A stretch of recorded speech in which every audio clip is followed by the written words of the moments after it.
tienen una restricción muy grande aquí, correspondiente a las que tengo acá, al centro, y por lo tanto, el fluido, al desplazarse, si es que lo hace, cuando lo haga, obvio está, cuando esta energía cinética rebase la resistencia viscosa y la resistencia por tensión superficial y que provoque que la masa se mueva, pues lo va a hacer, jóvenes, formando un menisco que se proyecte del centro a las paredes y del centro a las paredes, formando una condición de desplazamiento de este tipo.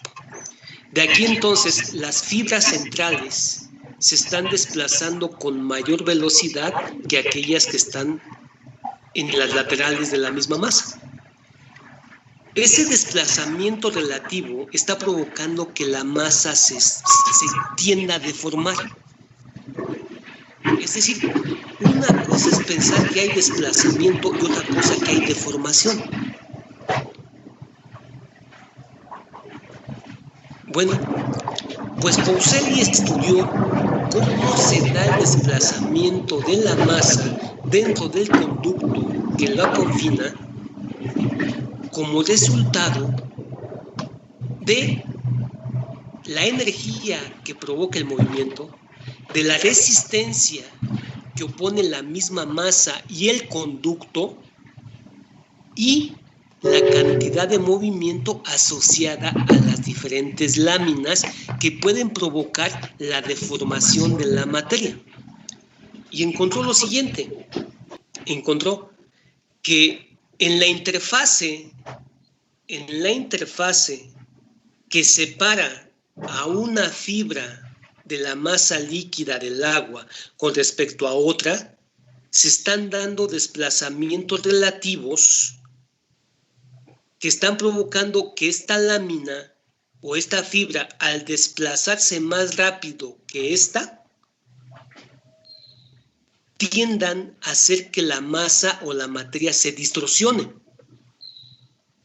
Y que esa distorsión que se provoca internamente en los elementos diferenciales de las diferentes fibras de la masa genera dos condiciones de flujo diferentes.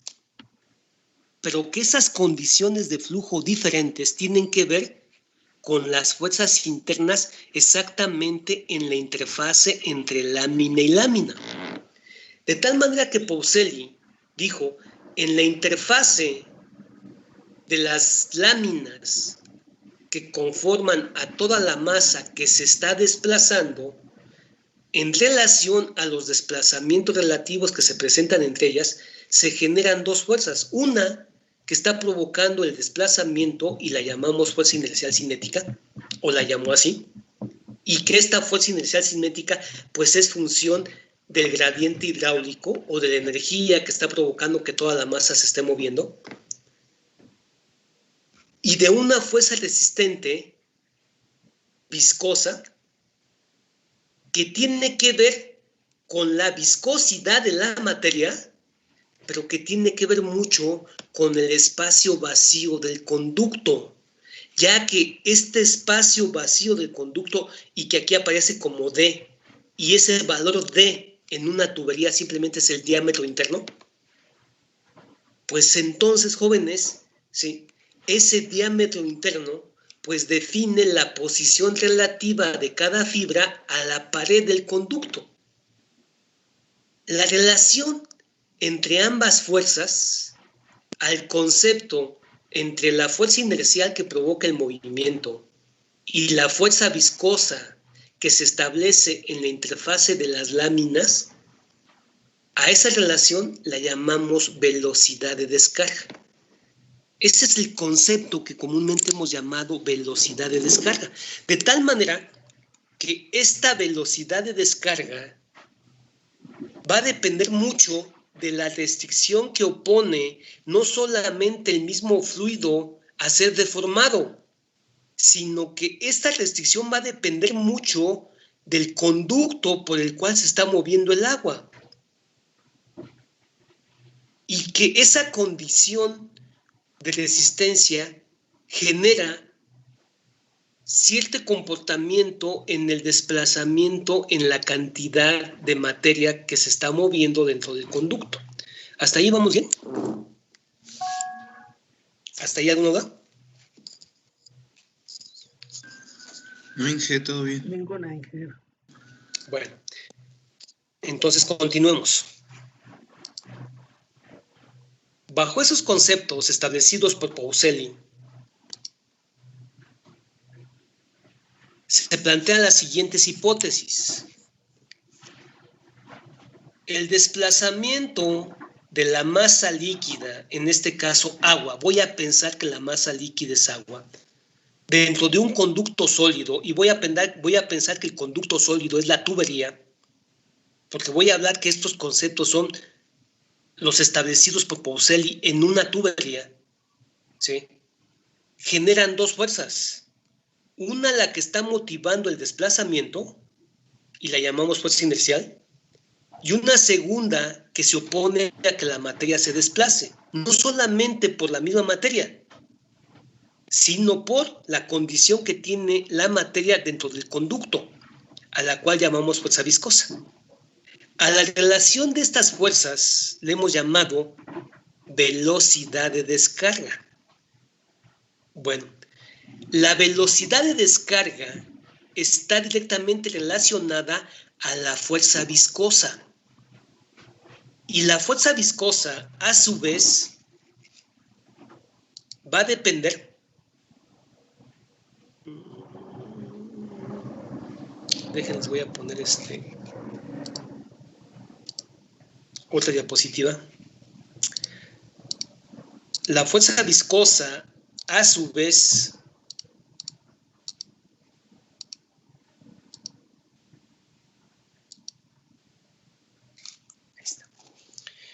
la fuerza viscosa o la resistencia viscosa que se opone a que el fluido se mueva es función primeramente de la materia del fluido.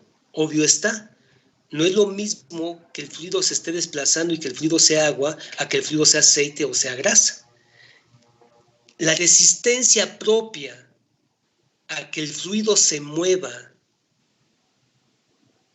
y que llamamos coeficiente de viscosidad como tal, va a depender de la temperatura y de la presión que tenga el fluido. Pero a su vez, este coeficiente de viscosidad es una función directa de la posición de las fibras. Y esa posición de las fibras puede desarrollar en el contacto con el cuerpo sólido una resistencia asociada a su posición, a la cual llamamos tensión superficial.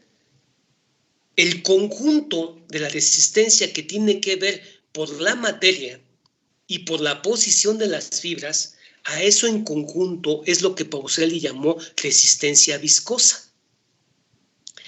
A su vez, la tensión superficial, es decir, la resistencia inercial que depende de la posición de las fibras, tiene que ver, jóvenes, con la cercanía al cuerpo sólido, y esto tiene que ver con el tamaño del espacio del conducto.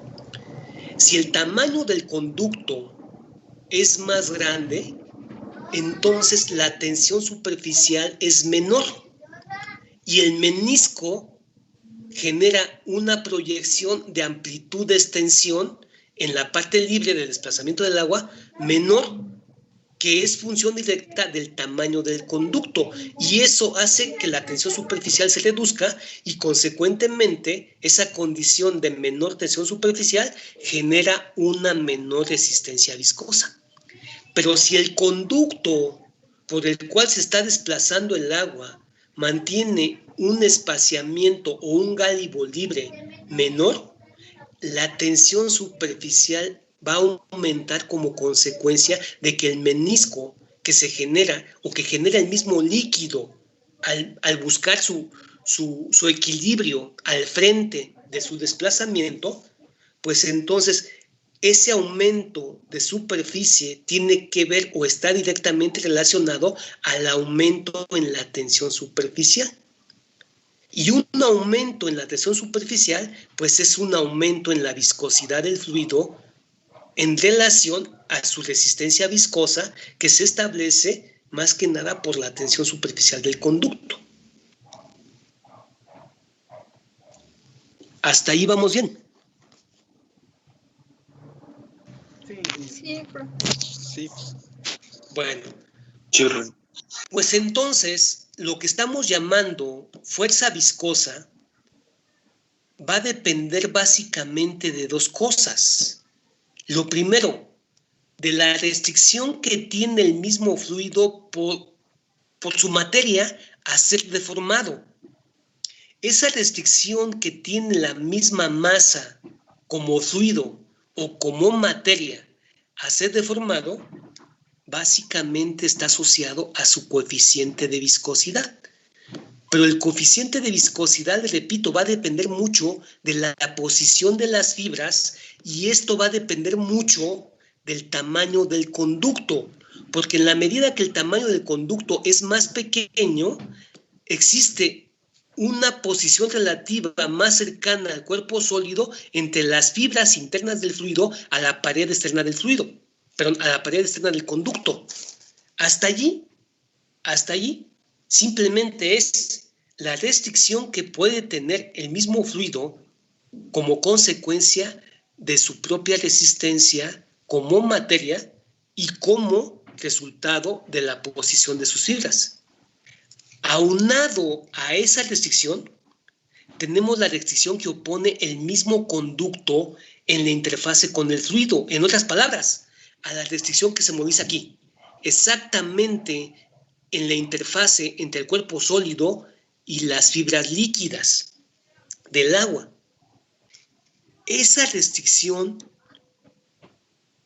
va a depender de un coeficiente de fricción que se establece en la interfase masa líquida, masa sólida, y que va a depender mucho de la rugosidad del cuerpo sólido. Por lo tanto, esta fuerza viscosa que se opone a que el líquido se mueva dentro del conducto está directamente asociada a la rugosidad del cuerpo sólido. Y esto va a depender mucho del tamaño del conducto. Entre más pequeño sea el conducto, independientemente de que el conducto sea del mismo material, existe una relación directa entre la rugosidad y la tensión superficial. Por lo tanto,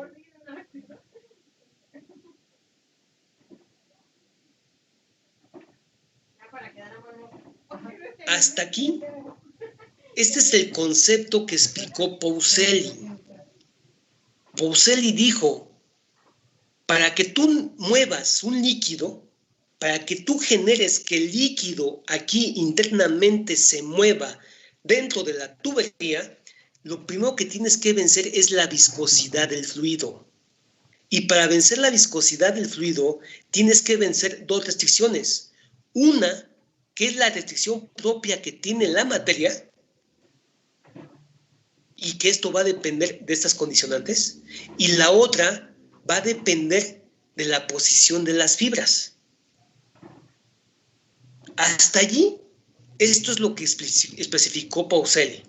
Ya después vino Muscat, y Muscat dijo, hay una relación entre la rugosidad o la restricción por fricción que se establece al desplazamiento del agua con respecto al conducto, y que esta restricción no solamente va a depender del cuerpo sólido, que tiene que ver mucho con el coeficiente de fricción que se establece en la interfase entre el líquido y el sólido.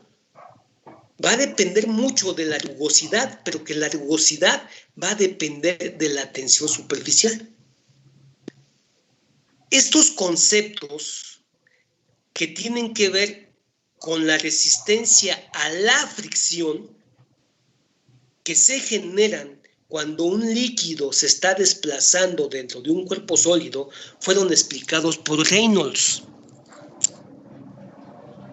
Lo único que hizo Reynolds, ¿no?, fue tomar los conceptos que ya anteriormente había explicado Peaucelli y que había explicado Muscat.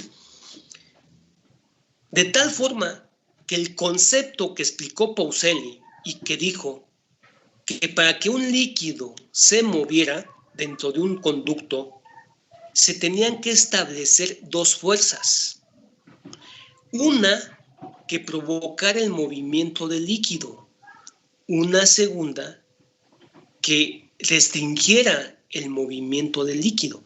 Si esta fuerza predominaba sobre la fuerza resistente viscosa, pues entonces en ese momento se iba a dar el desplazamiento del líquido dentro del conducto. Y que con base en ello, la relación entre dichas fuerzas establecía la cantidad de movimiento.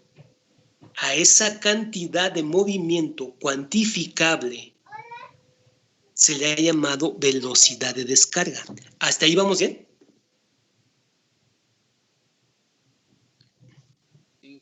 Sí. Ingeniero.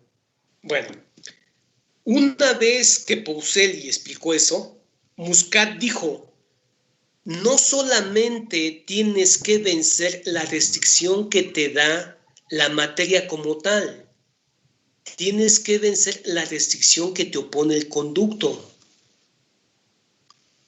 A esta restricción que opone el conducto y que tiene que ver con la fuerza de fricción en la interfase entre la pared del conducto y la materia líquida, y que tiene que ver con la rugosidad del conducto, porque no es lo mismo que este conducto sea PVC, o sea filo fundido, o sea cobre, o sea acero galvanizado. Va a depender mucho, esta fuerza de fricción va a depender mucho del material del conducto, pero sobre todo va a depender del fenómeno de tensión superficial, porque ya les expliqué, si la fuerza de fricción es algo que se desarrolla aquí, en la interfase entre el sólido y las láminas de agua, pues entonces la misma viscosidad del agua aquí está aumentando, y que eso en contribución al material del conducto, pues van a hacer que el coeficiente de rugosidad en la interfase líquido-sólido sea diferente.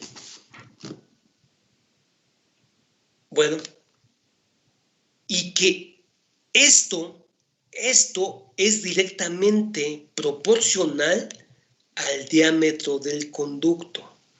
Estos conceptos los tomó Reynolds, y Reynolds midió la condición del régimen de flujo y estableció lo siguiente. Bajo los principios que establece Peaucelli y Muscat, Reynolds, hay una ecuación por ahí en tuberías que ustedes aplican y hay un monograma en el cual jóvenes determinan un valor que llamamos número de Reynolds. ¿Qué es el número de Reynolds? El número de Reynolds simplemente es la frontera en el cual la cantidad de movimiento establece un cambio en el régimen de flujo. Esa frontera como cantidad de movimiento que establece el cambio del régimen de flujo y que comúnmente ustedes en tuberías lo llamaron número de Reynolds, eso simplemente fue un concepto que explicó Muscat y que llamó velocidad crítica. Aquí llamamos velocidad crítica. La velocidad crítica es la cantidad de movimiento en el cual la masa se deforma internamente. Es decir, es la velocidad con el cual la materia internamente a través de sus fibras hacen que éstas intersecten entre sí y puedan cambiar el desplazamiento relativo armónico paralelo de esas fibras. En otras palabras, el concepto velocidad crítica es la cantidad de movimiento en el cual un régimen laminar deja de ser laminar y se convierte en turbulento. Y esto es fundamental establecerlo porque dependiendo de esa frontera que llamamos velocidad crítica, el flujo puede ser establecido o en su caso no establecido. Y hay una diferencia muy grande entre la transferencia de energía de un flujo establecido a uno que no es establecido. Bueno, pues eso lo midió Reynolds y lo llamó número de Reynolds. Es por eso que ustedes en una tubería, ¿sí?, determinan bajo el número de Reynolds si el régimen de flujo es laminar o es turbulento. ¿Es así o no? Sí, es correcto. Sí, ingeniero. Bueno, porque se los dejé que lo leyeran, ¿eh? Les pedí que por ahí leyeran, jóvenes, el concepto de número de Reynolds.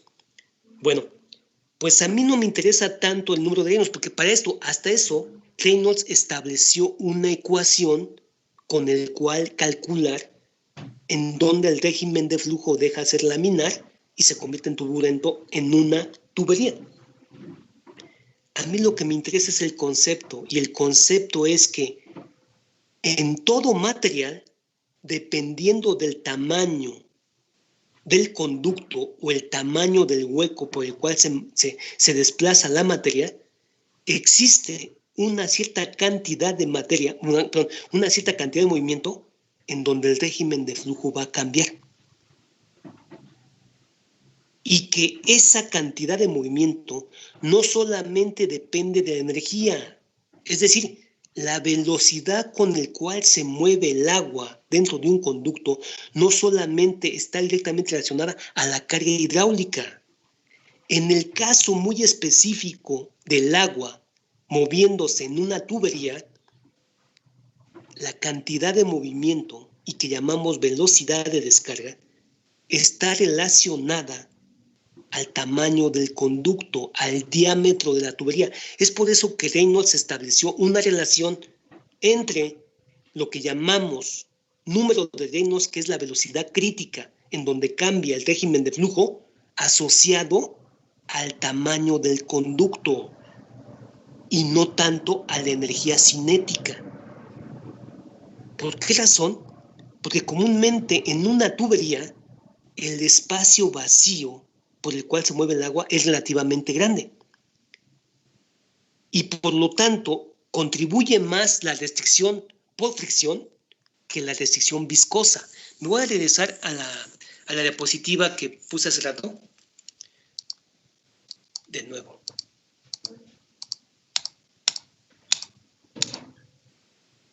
Y entonces, estamos aquí.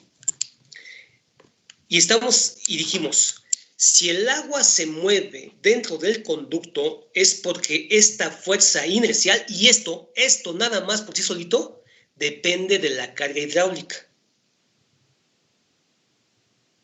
Pero que la cantidad de movimiento que se está dando aquí no solamente depende de la energía que está provocando el movimiento, va a depender mucho de la restricción al movimiento. Y la restricción del movimiento básicamente se debe a dos cosas: a la restricción viscosa y a la restricción por fricción. En el caso de una tubería, el espacio del conducto es tan grande que prácticamente esa restricción no existe. La restricción que tiene que ver por la misma materia prácticamente es nula. ¿Por qué razón? Porque el tamaño del conducto comúnmente en una tubería es tan grande que la fuerza de tensión superficial prácticamente es nula. Y si el líquido que se está moviendo aquí es agua, pues el coeficiente de viscosidad del agua prácticamente también es nulo. Por lo tanto, en el caso muy particular de una tubería, en el cual el gálibo libre del espacio vacío por el cual se mueve el agua es muy grande, pues prácticamente la cantidad de movimiento que tenga que ver con la restricción propia al desplazamiento del agua tiene que ver por la relación de la restricción entre el conducto y el fluido. Y a esto es lo que llamamos resistencia a la fricción o rugosidad al cambio del régimen. Y esto es lo que calcula calcula Reynolds. El número de Reynolds simplemente está calculando esta restricción. Lo cual es válido, sí, en tuberías. Y créanme, no solamente es válido, está demostrado que en una tubería esta restricción viscosa es nula. Pero que en la medida que este conducto se va haciendo más pequeño, esta restricción viscosa es muy importante. Y ese es el caso particular de un suelo. En el caso de un suelo, los espacios vacíos que dejan las partículas sólidas por el cual el agua se pueda mover es tan pequeño que la restricción viscosa es muy importante como resultado de la tensión superficial que modifica en mucho a la rugosidad del fluido y que tiene que ver mucho con la restricción por fricción. Y con base en ello, ahora sí, voy a explicar plenamente Reynolds para después entrar a lo que es Darcy. Pues Reynolds solamente tomó en cuenta algo que ustedes comúnmente en una tubería llamaron número de Reynolds y que está asociado al diámetro del conducto y en el cual establecieron que dependiendo de ese número de Reynolds, el flujo podía ser laminar o podía ser turbulento. El concepto de régimen de flujo lo especificó Muscat, no Reynolds. Reynolds simplemente cuantificó la frontera en el cual el régimen cambiaba de laminar a turbulento en una tubería. Y les explico y les vuelvo a repetir, en una tubería. Bueno, el concepto de Reynolds es el siguiente, que fue explicado por Muscat. Muscat dijo, de acuerdo a lo que supuso Pousselli, en la interfase del desplazamiento relativo de las láminas del líquido se están estableciendo estas dos fuerzas. La relación de estas dos fuerzas es lo que cuantifica la cantidad de movimiento y la llamamos velocidad de descarga. Dice Muscat que si la fuerza viscosa predomina sobre la fuerza inercial una vez que el fluido se está moviendo, la velocidad de descarga, que llamamos velocidad de descarga, siempre resulta ser menor que la posible velocidad crítica que genera la deformación del fluido. ¿A qué Muscat llamó deformación del fluido? En otras palabras, lo que dice Muscat es que si esta velocidad de descarga es menor que esta crítica como resultado de la relación de estas dos fuerzas, en el desplazamiento de la masa líquida, la proyección de las láminas siempre va a ser horizontal. E independientemente que la masa se está moviendo, estas láminas no se están entrelazando entre sí. Y entonces no existe una deformación interna del fluido. Y si no hay una deformación interna en el fluido, prácticamente la fuerza viscosa no es importante.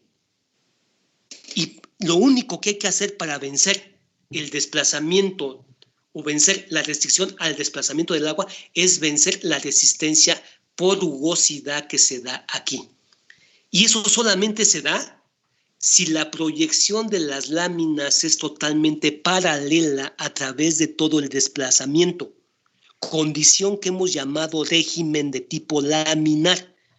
Y eso solamente se da, le repito, si la velocidad de descarga aquí es menor a la crítica según el espacio vacío del conducto por el cual se mueve el agua.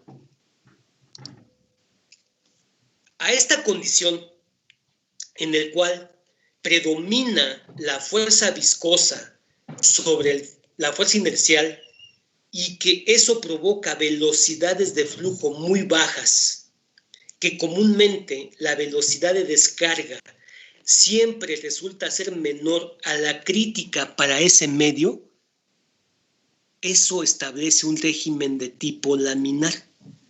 En un régimen de tipo laminar, la posible restricción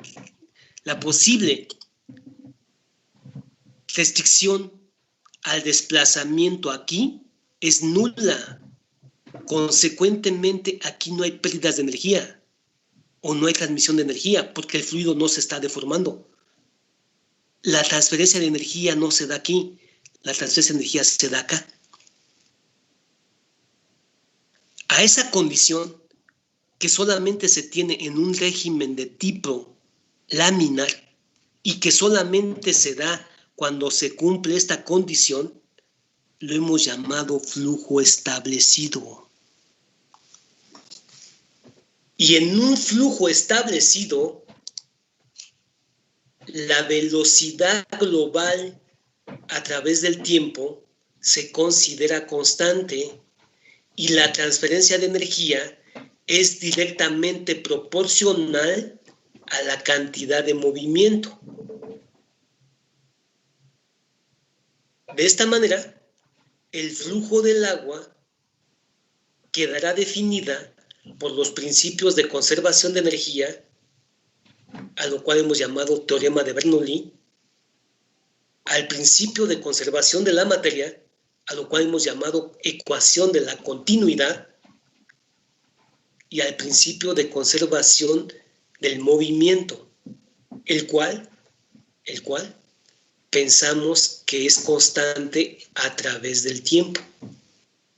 Estos son los tres principios básicos que rigen el flujo de agua en un régimen de tipo laminar, en donde el flujo será considerado como flujo establecido. Si esta condición de las fuerzas relativas de las láminas del agua en su desplazamiento a través del conducto no se comporta de esta manera, sino que en el desplazamiento del agua predomina más la fuerza inercial que la viscosa, cuando se dé esta condición es porque la velocidad del flujo es mayor a la posible velocidad crítica que tiene el mismo medio. Y en ese momento, lo que pasa es que estas láminas ya no se desplazan de manera relativamente paralelas entre sí, sino que una lámina se empieza a intersectar con la siguiente y van chocando. Aquí internamente las láminas del agua van chocando entre sí y van deformando al fluido. Y esa deformación en el fluido provoca una transferencia de energía muy grande aquí. A esa condición de transferencia de energía, que no solamente se da en la pared entre el fluido y el conducto sólido, sino que tiene que ver mucho por la forma en que se están intersectando las láminas en su desplazamiento, eso como consecuencia nos da algo que Muscat llamó régimen turbulento. Y en un régimen turbulento, el flujo ya no es establecido.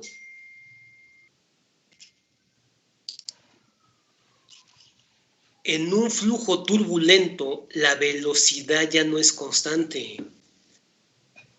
La velocidad va a depender del tiempo. Y la relación velocidad-tiempo se llama aceleración. Por lo tanto, aquí diseñamos con una componente de segundo orden. Y toda componente de segundo orden hace que la energía no sea directamente proporcional a la cantidad de movimiento, sino que sea proporcional al cuadrado de la velocidad del movimiento o de la cantidad de movimiento.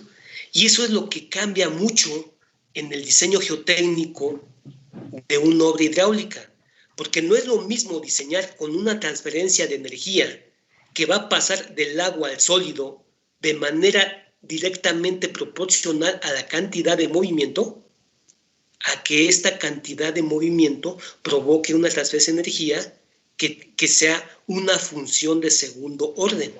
Bueno, estos son los principios que estableció Muscat. Esos mismos principios fueron cuantificados, le repito, por Reynolds en una tubería.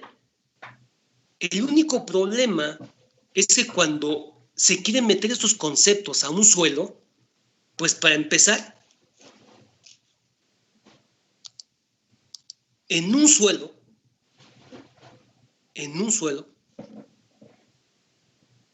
el espacio libre que dejan las partículas sólidas es muy pequeño, pero no solamente es muy pequeño, sino que el conducto no tiene un área hidráulica constante. Miren, por ejemplo, aquí le estamos diciendo que el agua se está moviendo desde este sentido a este sentido, y en su desplazamiento tiene que pasar por diferentes áreas hidráulicas. En el caso de una tubería, estas áreas hidráulicas permanecen constantes. Por lo tanto, si el área hidráulica permanece constante, hay un principio básico que se llama conservación de materia. La conservación de materia, que es lo que hemos llamado ecuación de la continuidad, me dice que la cantidad de materia es algo que es directamente proporcional al área hidráulica. En el caso de una tubería, el área hidráulica es constante en todas sus fibras. Por lo tanto, la cantidad de materia es algo que es directamente proporcional a la velocidad. Consecuentemente, si la cantidad de materia es una función directa a la cantidad de movimiento y a su vez la cantidad de movimiento en un flujo laminar es directamente proporcional a la cantidad de energía, pues entonces existe una relación entre materia y energía siempre y cuando el régimen de flujo sea laminar. Si no es así, entonces, jóvenes, cuando el régimen de flujo ya no es laminar y el flujo ya no es establecido, ya no puedo asociar energía a materia. Y ya no puedo, jóvenes, relacionar cantidad de movimiento, materia y energía en un solo concepto. Esto solamente es válido en esta condición. En la condición que Muscat especificó como un régimen de tipo laminar. Bueno, estos conceptos los tomó Darcy y los metió a un suelo. Y Darcy tomó en cuenta que el problema grande en un suelo es que estos conceptos se pueden meter y son válidos. El único problema es que en un suelo el espacio que define el área hidráulica no es constante. Porque el espacio vacío puede ser con cierta magnitud en un punto y después ese punto se reduce y después aumenta y después se reduce. Es obvio. Si yo quiero tomar en cuenta que los espacios vacíos dentro de un suelo los puedo idealizar como tuberías, pues sí lo puedo idealizar por el principio básico de la continuidad. Lo que sí no puedo idealizar es que el área hidráulica sea constante en todas sus fibras. ¿Se entiende eso? Sí, se entiende, pero ¿qué área utilizaría? Sí, ingeniero. Bueno, por esta razón, ojo, por esta razón, En un suelo no existe un número de Reynolds. No hay manera de establecer la relación entre energía y resistencia asociada al tamaño del hueco, porque el hueco no es un área hidráulica constante. Y la única manera de establecer esa relación entre energía, materia y cantidad de movimiento asociada al espacio se tiene que medir. Es la única manera de establecer eso. Pues esos conceptos en el cual asociamos la energía que provoca el movimiento del agua, la materia que se está desplazando a través del medio que lo confina, el espacio que define el área hidráulica y la cantidad de movimiento van a depender de la forma, del tamaño que tienen los conductos dentro de los espacios vacíos del suelo. Y como eso es totalmente irregular e impredecible en una masa de suelo, pues no hay ecuaciones constitutivas que lo calculen como si los hay en tuberías. Y la única forma de establecer esos principios es midiendo el flujo de agua a través del suelo. Y eso fue lo que hizo Darcy. Darcy midió cómo se establece esos principios que especificó Pauseli, Muscat y Reynolds, pero a un área hidráulica que es cambiante y que va a depender mucho del grado de acomodo y del tamaño de las partículas sólidas que constituyen a la estructura del suelo. Y midió esa relación de tal forma que el concepto que nosotros llamamos número de Reynolds y con cual establecemos el cambio del régimen de flujo laminar a turbulento en una tubería, en el caso específico de un suelo, lo hemos llamado velocidad crítica. Y para poder establecer esa velocidad crítica, tenemos que medir el parámetro de resistencia global en el suelo, que tome en cuenta la resistencia por restricción a la fricción y la resistencia por restricción a la viscosidad. A ese parámetro que tome en cuenta ambas restricciones, lo hemos llamado coeficiente de permeabilidad. Y fue lo que hizo Darcy. Darcy midió la restricción que el suelo opone a que el agua se mueva, pero pensando que el fluido o el líquido que se mueve es agua. Porque si cambia el fluido, va a cambiar el coeficiente de viscosidad y va a cambiar la tensión superficial. Y en ese momento, el parámetro de diseño ya no es el coeficiente de permeabilidad. En otro tipo de fluido que no sea agua y que se esté moviendo dentro de un suelo, como puede ser, jóvenes, aceite, como puede ser petróleo, como puede ser diésel, o como puede ser un lixiviado, si nosotros queremos establecer las condiciones hidráulicas que hay entre la energía, la cantidad de movimiento, la cantidad de la materia y la resistencia, tenemos que utilizar un parámetro al cual llamamos permeabilidad absoluta, que en su momento voy a aclarar qué diferencia hay entre un coeficiente de permeabilidad y un concepto que llamamos permeabilidad absoluta, y que fue, jóvenes, establecido por los principios básicos de Darcy, tomando en cuenta pues los principios que nos explica Pauseli, Muscat y Reynolds en tuberías. Bueno, al final de cuentas, y en resumen, las condiciones de los problemas de flujo de agua en un suelo, tomando en cuenta que los espacios vacíos que dejan los suelos son sumamente pequeños y como resultado de esa condición de que el conducto presenta espacios vacíos muy pequeños, pues entonces,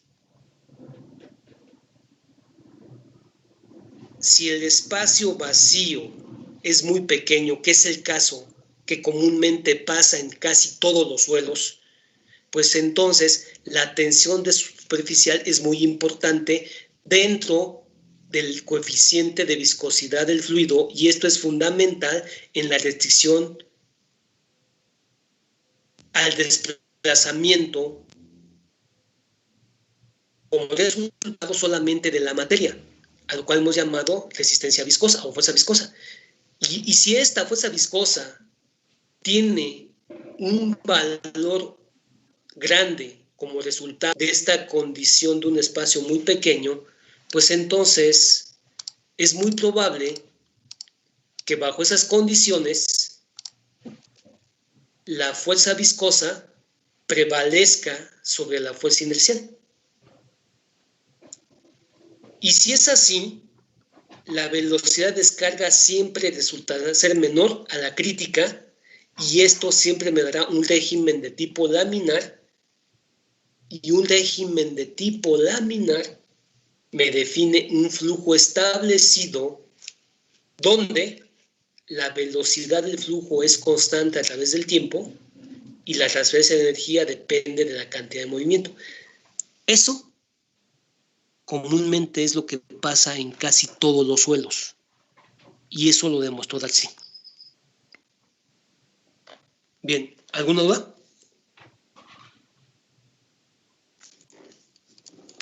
No, ingeniero. Creo que no, ingeniero. No, profe. Bueno, pues de aquí en adelante, todo lo que veamos, todo lo que veamos, está basado en que el régimen de flujo en un suelo va a ser de tipo laminar y que el régimen de flujo va a ser establecido. Bien, jóvenes.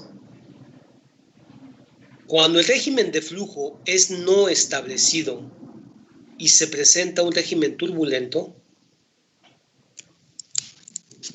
la deformación del fluido es capaz de remover a las partículas sólidas del suelo. Y en ese momento, un flujo establecido no puede ser diseñado dentro de la resistencia al corte de una masa de suelo. Lo tendremos que diseñar con otros algoritmos matemáticos y con otros principios. Bueno, no lo hacemos así. ¿Por qué razón? Porque nuestras obras hidráulicas están construidos con suelos cuyos espacios vacíos son muy pequeños, en donde comúnmente el régimen de flujo siempre resulta ser de tipo laminar. Y ya después, jóvenes, lo voy a demostrar cuando veamos el principio de Darcy. ¿Hasta aquí alguna duda? Entonces, ingeniero, cuando es un régimen turbulento... Perdón, es más decir, fuerte porque casi no te escucho. ok. Cuando se presenta el régimen turbulento en suelos, en el flujo de agua, es cuando se produce lo que es la socavación. ¿Sí? A decir verdad, jóvenes, cuando nosotros tenemos un régimen de tipo turbulento, en ese momento la transferencia de energía es tan grande que el mismo suelo no es capaz de soportarla. Y en ese momento es muy probable que la obra se colapse como resultado del proceso de socavación que se puede dar por la alta cantidad de energía transmitida entre la fase líquida y la fase sólida. ¿De acuerdo? De acuerdo. Bueno, ¿alguna otra duda?